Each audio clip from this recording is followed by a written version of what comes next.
বন্যার্তদের পাশে যারাই ছিলেন তারা আবার এগিয়ে আসুন। রাজনৈতিক বোঝাপড়া না হয় পরেই হবে, আগে দেশটা বাঁচিয়ে রাখুন। ডক্টর মমিতার জন্য কয়দিন আগে আমরা বাংলাদেশের দোয়া করলাম, আর আজকে তারা আমাদের এই অবস্থা দেখে হাসতেছে। হায় রে মানুষ।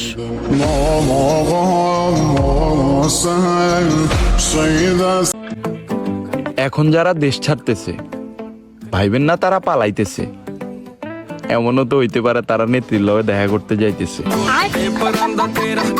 বন্যায় আটকে পড়া মানুষদেরকে ত্রাণ দান করার সময় সেটার ছবি তুলে সোশ্যাল মিডিয়াতে আপলোড করা থেকে সবাই বিরত থাকবেন, কারণ তারা কেউ ভিখারি না, তারা পরিস্থিতির শিকার।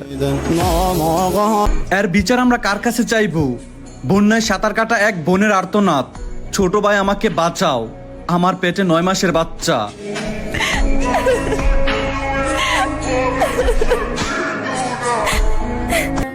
এখন আর বন্যা হইলে কেউ মানুষের সাহায্য করতে এগিয়ে আসবে না, কারণ যারা মানুষকে সাহায্য করত তাদের সবাইকে নিয়ে আমরা এখন ট্রোল করি।